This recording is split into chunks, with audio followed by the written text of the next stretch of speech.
Et on accueille ce matin Alexis Corbière. Bonjour à vous. Bonjour Elisabeth Martichoux. Merci d'être. J'espère que vous allez bien. Oui, très bien. Et vous-même? Très bien, et voilà. ceux qui nous écoutent surtout. Et bien voilà, c'est fait. Vous êtes député France Insoumise de la Seine-Saint-Denis. On va parler tout à l'heure de Seine-Saint-Denis, des choses qui se disent sur ce département, qui sont intéressantes ou pas. Vous ne voulez pas, Alexis Corbière, que le salaire des professeurs soit doublé?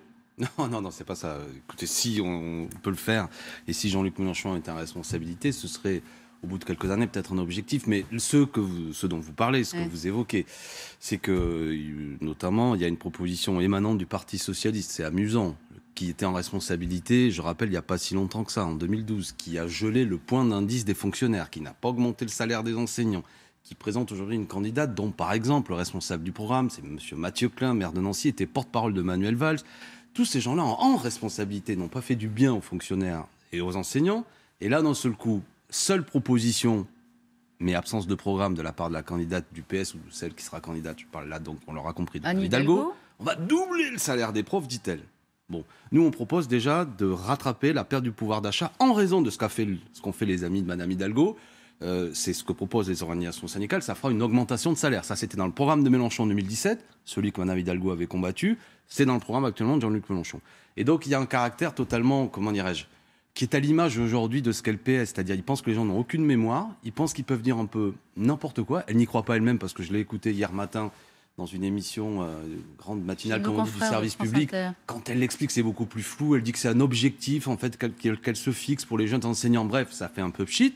Mais surtout, comment dirais-je, vu que Mme Hidalgo veut être jugée, elle dit, moi, c'est sur les actes, nous, la culture du gouvernement. Je dis aux Français, vraiment, c'est le retour de l'équipe Valls-Hollande. Et vous croyez que les mêmes qui ont détruit quelque chose vont le reconstruire? Il y a là un problème. Mais après, il faut parler salaire, et c'est bien. On va en reparler. C'est ce que nous disons. Mais sur la proposition, vous dites qu'il y a un problème de cohérence par rapport à ce que les socialistes ont fait. C'est-à-dire que même les... Et vous dites aussi, c'est pas la culture du gouvernement. C'est ce qu'a tweeté d'ailleurs Jean-Luc Mélenchon. Ça veut dire quoi? C'est pour taquiner. C'est pour taquiner. Parce qu'elle nous dit... Attendez, ça c'est... Eh bien, soyons francs. C'est un peu démago pour vous? Oui, c'est démago. C'est-à-dire que c'est à l'image de... Mon ennemi, c'est la finance, disait Hollande. On a vu le résultat. Moi, j'ai envie de dire, mon ennemi, c'est la cohérence. C'est Anne Hidalgo, quoi. C'est-à-dire que personne ne croit que quand vous arrivez avec des gens comme Carole Delga, qui était ministre de Valls, Monsieur Klein, qui était le porte-parole de Valls, qu'elle-même, Anne Hidalgo, est soutenue par tout ce qui était l'équipe Hollande, qui n'a pas augmenté le salaire des profs, qui a même gelé. Moi, je suis enseignant. Vous leur faites là, parce qu'ils peuvent très bien, précisément, compte tenu de l'expérience passée, amender leur façon d'exercer le pouvoir. Oui, mais il faudrait commencer par critiquer, alors dire on s'est totalement trompé, etc. Ce qu'ils ne disent pas, ils disent même qu'ils ont eu raison, ils disent même que, justement, Mélenchon, lui, il a tort, parce que lui, c'est pas la culture du gouvernement. C'est pour ça que Jean-Luc s'est permis de taquiner. Nous, je dis, parlons de votre culture du gouvernement. En politique, quand il y a une campagne, on peut quand même juger les femmes et les hommes sur les actes. Madame Hidalgo dit qu'elle, c'est l'équipe des maires. C'est un coup à 75% de Hollande. C'est une mesure qui fait parler. Une fois que ce que j'allais dire, Madame Martichoux. Une fois que j'ai critiqué, ça met la question du salaire et du pouvoir d'achat au cœur de la discussion. Ce que nous portons avec Jean-Luc Mélenchon depuis des années. D'un certain point de vue, quand on mène des batailles politiques, quand on marque des points sur le plan culturel, c'est une bonne chose. C'est une bonne chose, c'est une petite victoire culturelle que de plus en plus de gens disent. Tout ce qui a été fait, les politiques d'austérité, notamment menées par les amis de Mme Hidalgo, mais pas seulement, ont amené à ce que le salaire des enseignants soit de moitié par rapport à celui de nos amis allemands. Qui travaillent davantage. Oui, pardon. On peut discuter. Non, mais il faut le dire en même temps, sinon on n'est pas honnête. D'accord. Qui travaillent davantage. Mais qui ne travaillent pas du double de toute manière. Si vous voulez qu'il y ait de plus en plus de jeunes étudiants qui se présentent au concours pour être enseignants, il faut revaloriser le métier. Vous savez, y compris, vous dites qu'ils travaillent davantage, il faut comparer le travail des enseignants français avec ceux des Allemands, etc. Mais qu'importe. Jean-Michel Blanquer dit qu'il y a, il a mis en place effectivement un programme de revalorisation de la carrière enseignante. Qui, comme par hasard, n'a toujours débouché que sur pas grand-chose, mais à l'occasion des élections qui approchent, toute une série de gens vont tout revaloriser. C'est la même chose que Mme Hidalgo, M. Blanquer, M.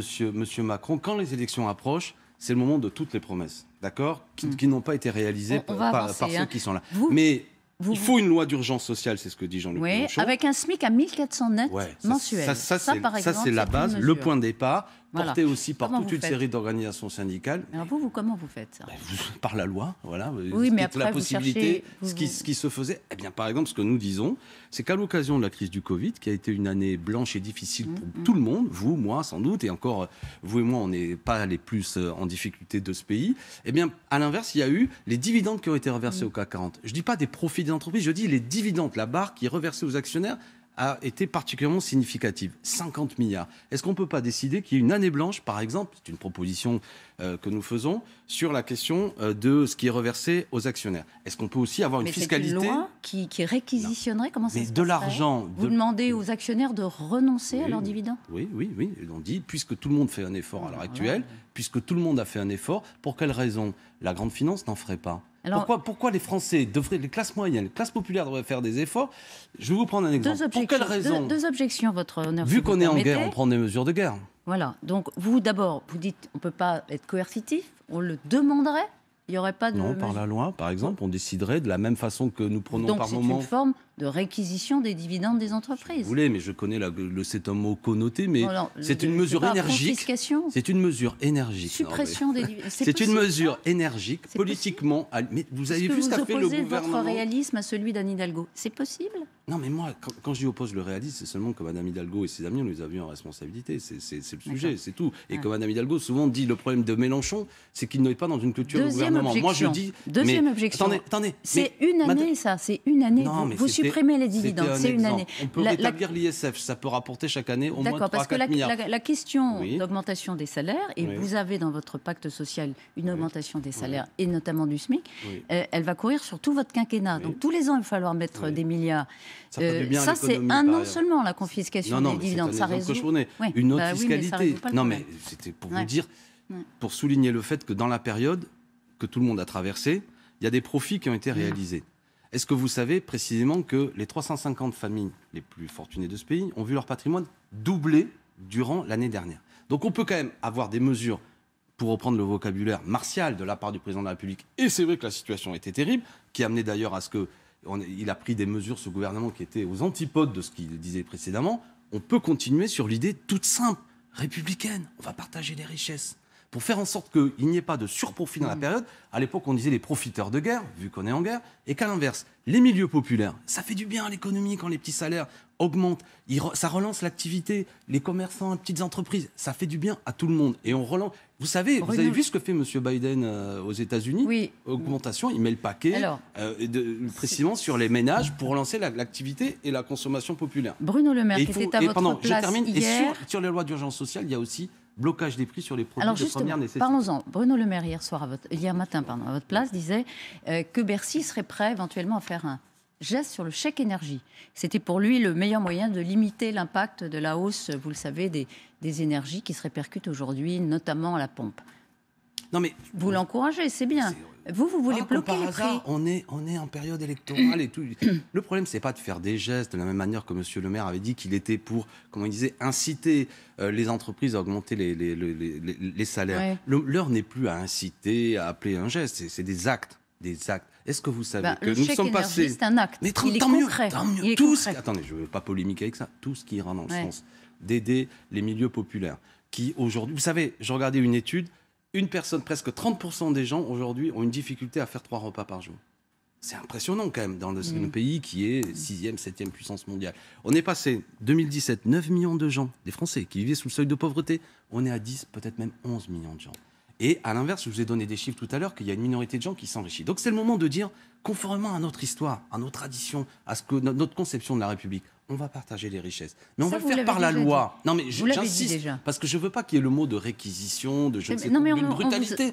C'est une fiscalité différente, notamment on va rétablir l'ISF, notamment vous le savez. Et vous voulez bloquer les prix pour revenir à la question de l'énergie. Oui, sur les produits de première nécessité. Vous savez qu'à chaque fois qu'on le fait, en fait, le rattrapage, il est à la fin du blocage, donc finalement le consommateur... Non mais je n'accepte pas l'idée que toute une série de nos concitoyens aujourd'hui ont des difficultés pour terminer la fin de mois et que cela augmente. Donc il y a des mesures, je répète, d'urgence, vous les appelez comme vous voulez, de situation exceptionnelle à prendre, et notamment priorité aux milieux populaires et aux catégories moyennes. Voilà, et ça passe par les mesures que je vous dis, ce plan d'urgence sociale que présente Jean-Luc Mélenchon, qui commence par augmenter le SMIC, il faut augmenter tous les salaires, évidemment revaloriser. Alors, pour revenir à la dernière polémique, on va changer de sujet, évidemment, augmenter les salaires des enseignants. Mais pas dans les mêmes proportions. C'est-à-dire, nous, on le fera vraiment. On est à 7 mois de la présidentielle, on y reviendra sur les propositions. Là, on est aussi au temps des annonces encore d'Emmanuel Macron. Elle est attendue cet après-midi. Il va annoncer, entre autres, la création d'une instance parlementaire pour contrôler la police. Bravo. Alors, là aussi... Bravo. Ouais, bravo à la France Insoumise et à tous ceux qui, depuis 2017... Oui, non, mais je veux dire, là-dessus... Bravo Emmanuel Macron d'avoir entendu cette requête sur le contrôle accru de la police. Donc nous marquons un point dont je me félicite. Non, mais je suis en train de vous le dire. On en marque un point. C'est-à-dire que depuis quelque temps, chaque fois que moi, mes amis, nous posions un problème, notamment par des propositions de loi sur la question de la police, on se fait traiter d'anti-flic, on se fait salir. Mais Emmanuel Macron, par sa proposition, reconnaît qu'effectivement, il faut travailler et réfléchir à comment on rétablit la confiance entre nos concitoyens et la police. La police, dans son ensemble, fait du bon travail, mais il y a des choses inacceptables qui ont lieu. Même la défenseur des droits dit parfois que de manière systémique, il y a notamment un comportement vis-à-vis de certaines catégories de la population, notamment en fonction de la couleur de la peau, etc. On en a parlé largement sur LCI. Mais souvent, moi, je suis... Mais je vous parle de l'annonce cet après-midi d'Emmanuel Macron. L'annonce, elle va dans le bon sens, dans le sens où, enfin, il faut prendre des mesures.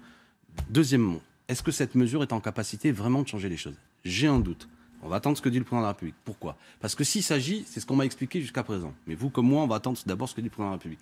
De prendre exemple sur une mission, une délégation parlementaire qui existe aujourd'hui, que je connais bien parce que je suis membre de la commission défense et armée à l'Assemblée. Voilà. Aujourd'hui, elle est composée de 4 députés qui sont 2 députés En Marche, un député de droite, un député Agir Ensemble qui est un membre de la majorité. C'est-à-dire qu'il n'y a quasiment aucune opposition et en particulier aucune opposition de gauche. Si c'est ça qu'on appelle un contrôle parlementaire sur l'IGPN qui va continuer d'exister, j'ai peur que ce soit extrêmement faible. Pourquoi ne pourrions-nous pas prendre exemple sur nos amis de Grande-Bretagne, où il existe des instances avec des juges, avec des membres de l'association. Il ne va pas assez loin. C'est pas la même culture, c'est pas la révolution. Emmanuel Macron, il doit prendre en compte évidemment la réaction des syndicats. Déjà, ils sont furieux, ne serait-ce qu'avec ce cas supplémentaire. Oui, je sais. Mais aujourd'hui, moi, je les appellerai pas des syndicats. Enfin, il y a des organisations syndicales de police, mais il y en a certaines qui parlent particulièrement fort, qui ont un aspect très corpo, c'est-à-dire que quel que soit ce que fait le collègue, il a toujours raison. Quel que soit, et quand c'est une critique, dès que Corbière prend la parole, il identifie, donc on peut plus parler. Donc on est dans un aspect caricatural. Des gens sont caricaturalement parfois anti-policiers, ils disent des choses excessives, mais on a à la télévision des gens qui trustent les plateaux télé, quel que soit ce qui arrive, vous n'êtes jamais dans la caricature, policier. J'essaie pas. Non, en tout cas, ce matin, sur l'annonce d'Emmanuel Macron, vous dites... Le principe est bon, mais peut mieux faire sur le contenu. L'idée qu'enfin on puisse avoir une discussion publique de oui, la police doit être mieux contrôlée, ils font un travail difficile, dans des conditions difficiles, ils sont souvent maltraités dans leurs conditions de travail. Mais il y a aussi, et beaucoup de vos confrères journalistes l'ont montré, parfois un racine qui existe. Il y a la défenseur des droits, Madame Claire Hédon, qui est quand même pas une insoumise, qui dit attention, etc., etc. Et qu'on puisse avoir une parole publique qui dit oui, il faut rénover tout ça, c'est bien, mais je dis que ce que fait M. Macron, en vérité, est de l'affichage, parce que si on prend exemple sur la mission parlementaire... Vous attendiez de savoir exactement ce que c'était comme proposition. J'entends bien, à ce stade, mais vous comme moi, ça se trouve... Écoutez, je suis un pessimiste au point de départ, et il vaut mieux être agréablement surpris. Mais en fait, vous ne le croyez pas vraiment sur la... C'est-à-dire que vous-même, vous le pondérez, vous avez bien raison. C'est-à-dire qu'en vérité, il veut faire quelque chose, mais attention, il y a des organisations... Mais vous évoquez les critiques des organisations syndicales et on a l'impression que ça n'ira pas très loin. J'espère, si je me trompe, tant mieux. Vous le direz oui. Les écologistes ont plus que doublé le nombre d'inscrits pour leur primaire qui débute après-demain. Est-ce que vous vous êtes inscrit? Non. Sérieux? Non, pas du tout. Non, je ne me mêle pas de ça, ce serait pas simple. Est-ce qu'il y a des militants de France Insoumise? Est-ce que vous avez dit, vous avez dit entre vous...